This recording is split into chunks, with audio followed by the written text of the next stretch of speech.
The penultimate episode of Star Trek Picard has arrived. This is our second to last episode, and the plot for the third and final season is being revealed. Thankfully, this episode is packed with big reveals and explosive moments. Seriously, you do not want to miss this episode, as it culminates the events of the third season rather well. However, we've also got to discuss the episode's writing and storytelling. Red alert, spoiler warning. This is our full in-depth review of Star Trek Picard, Season 3, Episode 9. As such, you have been warned, turn away now if you do not want spoilers. Trust me, this episode has a ton you do not want to miss. Go watch it for yourself. I mean it. Welcome to Trek Central, I'm your host Captain Jack. Right, get commenting.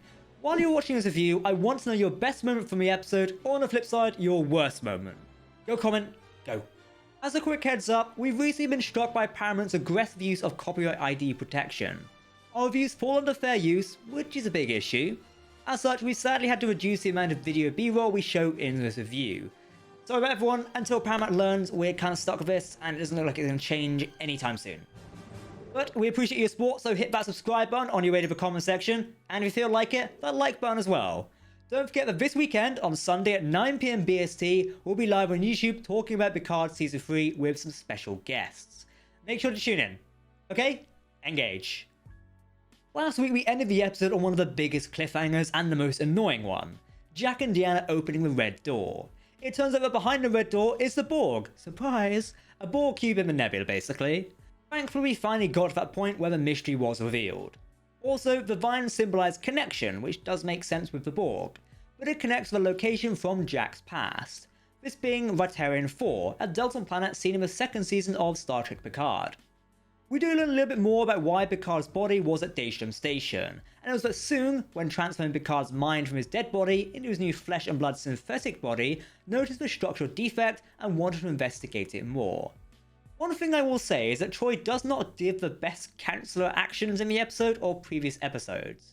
She took away Riker's trauma and grief of losing his son, not helping him deal with it, which I can understand, but her actions in this episode are not that good. She's talking to Jack and saying she's with him, he's not alone, but as soon as she opens the door, she runs away and leaves him alone. She goes straight to his parents, avoiding any counselor-patient confidentiality, and enacts protocols to section Jack into a Vulcan facility. Yes, Starfleet has dealt with many gifted children, Charlie X for example, so probably does have protocols like this in place to deal with things like this, but it still isn't a good look. A nice scene of Jack talking to Picard. The emotion running through that room is so tangible. Picard dealing with his trauma of assimilation and sharing it with Jack, while Jack dealing with his identity issues, not knowing whether who or what he even is. You do then have Jack trying to escape, taking control of security guards and asking Picard about not the protocols of Starfleet, not the needs of the many outweigh the needs of a few or that etc, but the protocols of a father, where sometimes the needs of the one may outweigh the needs of the many. Kinda selfish, but kind of applies. So Jack goes to this nebula which Troy saw behind the door with a Borg cube, but it doesn't look like a similar Borg cube when Jack gets there, it looks more like a fragment of a Borg unicomplex. It all seems to have appeared through the transwarp conduit, so if it was hiding in transwarp and appeared here or just travelled here. I will say that the VFX shots inside the Borg unicomplex and its transceiver with the arrows and the spinning Dyson ring were really cool. The entire VFX team need to pat themselves on the back, this was amazing. It did remind me a lot of the Borg donut shaped thing we see in the beginning of First Contact. When Vadic said he wasn't meant for you to Beverly in a previous episode, we knew it referred to the Borg Queen, but it's nice to have that confirmation. Everything has been leading up to this, with every little thing Vadic said, such as telling Seven it's good she was there to witness where they're going. The Titan was also very clearly going to head for this nebula as well. Talking of the Borg Queen, she looks remarkably similar to the design of Annie Wershing's Borg Queen from the Confederation timeline. However, she does look a little bit more messed up, the room being covered in wires and her looking somewhat frayed as well, so perhaps this is a fallout of the neurotic pathogen that spread throughout the collective at the end of Star Trek Voyager. The voice of this Borg Queen is Alice Krieg from Star Trek First Contact, but the body double is played by Jane Edwin Seymour. Unfortunately, not reprised by Annie Wershing, who sadly passed away earlier this year. I also have to remind anyone who may be confused why the actual Borg Collective is here, because some people think that Season 2 completely changed the Borg timeline, which is not true. Jurati's Borg Collective, born from the Confederation timeline, Borg Queen, stayed out of the way at the time so it could basically progress as normal. This is why at the end of Season 2 of Picard, Picard is still himself, Seven was still herself, and the timeline was not changed. So the Borg Queen gives Jack the name of Vox, not Locutus being the one who speaks, but Vox, the voice itself. This is interesting, because we have had a Borg called Vox in beta canon, as Locutus was the speaker for the Borg for the Federation. Vox was the speaker for the Borg for the Romulan Empire. Anyway, Jack is assimilated, so I guess the final will be Picard trying to reach his son and convince him to turn on the Borg or something like that, or maybe we could go real member berries and mystery box and just tell him to turn the Borg to sleep. I wouldn't put it past the creators of Season 3, it would be a great callback, but also at the same time. Not using a Borg from a second season does feel like an odd choice, especially when we're using a Borg in this season. Surely the timelines could have been tied together, but then again, the creators of Picard Season 3 clearly did not want to play in the toy box of the second season actors and actresses like Alison Pill, which is a shame, as I think she could have done really well. I'm guessing the ending of the second season is just forgotten about right now, then again with one episode left to go, maybe not. The Borg Plan is an interesting one. So they put some genetic code into Picard's brain, and the side effects of a structural defect became idiomatic syndrome. This is somewhat nice, because it actually explains why Picard could still hear the collective in Star Trek First Contact, despite having none of the technological Borg components in him. The biological component in his parietal lobe was a receiver, so he could still hear the call of the Borg. Picard may have had the receiver, but that seed, somehow through Jack, became a transmitter. The receiver code was then stolen from Picard's body by the changelings and put into the transporter system, to propagate it into the brains of everyone using a transporter in Starfleet. A really big iffy part is it doesn't work on anyone over the age of 25, convenient, but this also explains some limitations of Jack's abilities, why he could only control certain people, like Mira, on the bridge. This plan of a Borg to assimilate all the young people of Starfleet is clever and did not require the changes to infiltrate Starfleet and take the place of people like low-level transport technicians and other ships. The plan almost reminds me of the plan the Borg had to assimilate Earth in Voyager, using a biological weapon to assimilate virus, to slowly assimilate Earth after introducing it to the planet. Ultimately, this still needs further explanation, and hopefully we'll get it in episode 10. Finally, the Odyssey class USS Enterprise-F shows up. You do not know how long I've been waiting to see the next Enterprise. Actually, if you've been here long enough and you know this channel, you know how big of a fan of a ship I am. It's on a shelf like there. It's awesome. The scene of it leaving Earth Space Dock was fantastic. Who could have also seen Admiral Shelby in command of the USS Enterprise-F? That was a surprise to be sure, but a welcome one. It was also something that was not leaked about Star Trek Picard Season 3, so yay. I will say, I really like the bridge of the Odyssey class from Star Trek Online, so I'm a bit disappointed not to see that. It didn't even need to be a full set, just a green screen set would have been fine, but I do understand using the Titan bridge just for convenience. It also reveals some of the budget constraints in the third and final season. Clearly a lot of the money was spent on the guest stars and the CGI of the USS Enterprise-D. Admiral Shelby can be seen speaking about the NX-01 and Jonathan Archer. This is the cornerstone of the Federation Starfleet we find ourselves in. If it were not for Archer and the crew of the NX-01 Enterprise, then none of this would be around right now. Sadly, it does seem like Shelby does not last long. Once the fleet is taken over by the Borg, Shelby seems to be killed in action on a bridge by the Borg kids. Yes, that's what we're calling them. You know, it's actually Riker who points out the rather odd problem here. Shelby endorsing something so Borg-like seems out of character. Naturally, the changelings appear to have taken out other people who likely would have pointed out the problem with the fleet's synchronization plans. I mean, has anyone actually seen Battlestar Galactica? The characters haven't, but the writers have, and that's where they're borrowing this idea from. Automation has never worked with Starfleet. They have a long history of this.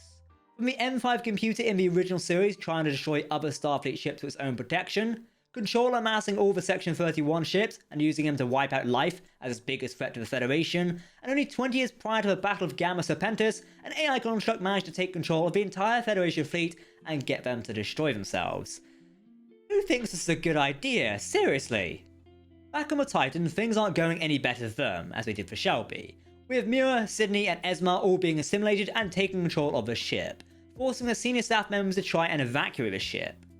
We even see the USS Excelsior get blown up, but we don't actually see it because apparently we can't, or are not allowed to see that, we just see a tactical display. It's a bit of a shame, I would like to have seen it on screen, but I don't know.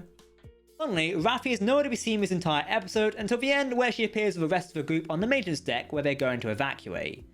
I will say, Data's been growing on me a lot. I really do dislike how they have brought Data back and would have preferred him to be a new character as originally envisioned as a combination of all his other personalities. However, Brent Spiner has managed to give such emotion to this version of Data, it is so good. I particularly love the scene where Geordi tells Data to be more positive, and Data says, I hope we die quickly. That's probably my favourite line from this episode.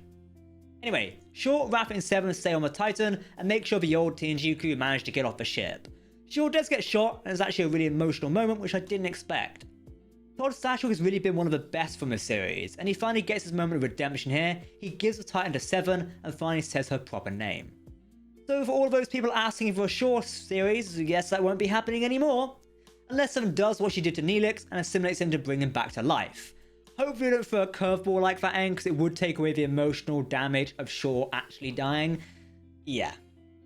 The Borg do now have control of an entire fleet of starships and are going to destroy Earth's space dock and the planetary defences.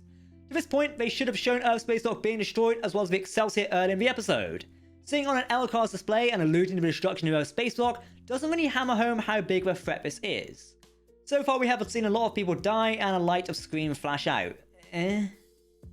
Okay, so the final part of this episode is the crew heading to the Fleet Museum on Anthem Prime. Something we all suspected when we started to talk about fleet automation. Using the non-automated to fight the automated. Again, as we expected, Hangar 12 has the Enterprise-D. Last season we did see the note of a display saying the source section of the Enterprise-D was recovered from the planet it crashed on, and Geordi has been repairing it for the last 20 years. Which also gives us a little indication that Geordi has been at the Fleet Museum since 2381. This does conflict with some ancillary information of Geordi helping out the Utopia Planitia up to 2385, but it could have been vague and just saying 20 years in general. A nice little note is when Geordi says they cannot use the Enterprise-E for reasons, and everyone looks at Worf who says, that was not my fault. I fully believe Worf was captain of the USS Enterprise-E for a short time, and probably ran the ship into something and caused such major damage to it. Okay, the Enterprise-D, we get a nice look at the bridge, which I'm sure people will talk about how better lit it is than the Bat compared to the Titan and Stargaze and other Starfleet ships of this period. And in a weird piece of dialogue, Picard says that he missed the carpet. I don't know whether this is mocking fans who've been talking about carpet floors on starships or agreeing with them. As you might expect, a handful of people cannot operate a Galaxy-class ship alone, but Geordi does mention the ship is being operated by drones, so they may not actually be automated but is indirectly automated. There's a lot of talk about family, Sydney, Alanda and Jack also being part of the family. However, I find it weird that Kestra isn't mentioned, or Soji for example. This seems to be about the legacy of the next generation crew, and having some of their children hardly mentioned just seems weird. Wesley was mentioned in this episode though, so... The planet Soji was on in Season 2 was even mentioned in this episode, Batarian 4, so not mentioning her to Data does seem weird. Anyway, we get the Enterprise-D exiting the Fleet Museum, and engage, and that is the end of the episode. A 40-year-old relic against a fleet of automated state-of-the-art starships. Gee, I wonder how they're going to fix this one. So this was episode 9 of season 3, Star Trek Picard, titled Vox, written by Sean Tretter and Kylie Rosetta. It was also directed by showrunner Terry Matalas. Overall, a really good quality episode, but not without its flaws. While some scenes such as the return of the Enterprise-D and the proper introduction of the Enterprise-F are fantastic, other plot elements fall flat on their face. For example, Jack Crusher and the resolution of his storyline. Well, not an entire resolution, but rather the Borg reveals. The struggle of the last 8 episodes of Star Trek Picard is completely invalidated in the first 5 minutes of the penultimate episode. When it was revealed it was just a choice for Jack to go and hand himself over. Yes, he tried to do this originally with Vadik, but now the mystery is revealed, he just walks straight into the Borg Queen's hands. We could say this is due to him being isolated by the parents and friends and finally getting behind the red door, but it's somewhat made clear that his line to Jean-Luc about being a good father kind of implies into this. One downside of Picard's 3rd season is the dragging out of the plot. It's something this entire series has had a problem with. Thankfully, the penultimate episode does get straight to the point of what Jack's visions are. These are related to the Borg. We somewhat guessed the direction the season was going in here. This type of storytelling is somewhat described as mystery box storytelling. Another problem is tension. While the stakes are very high in this episode with the kids being assimilated, the narrative tension falls off when we get to the Enterprise-D in our opinion. In all honesty, getting the Enterprise-D should have been mid-episode, and the final cliffhanger should have been something like the USS Excelsior being destroyed by the fleet. It would effectively highlight the scale and depth of the infiltration. Speaking of the Enterprise-D, this is where fans of Star Trek The Next Generation get fed well. You could not have made this scene better in my opinion. While we somewhat knew something like this was coming, thanks to the annoying signposting the series writing, the effects of seeing the Galaxy class back on our screens was fantastic, and rather emotional.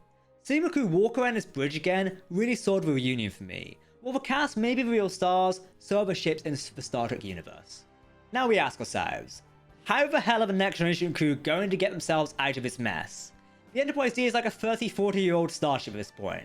Surely it's been updated and restored, but there is no way it's going to take on an entire Starfleet armada, nor the Borg themselves.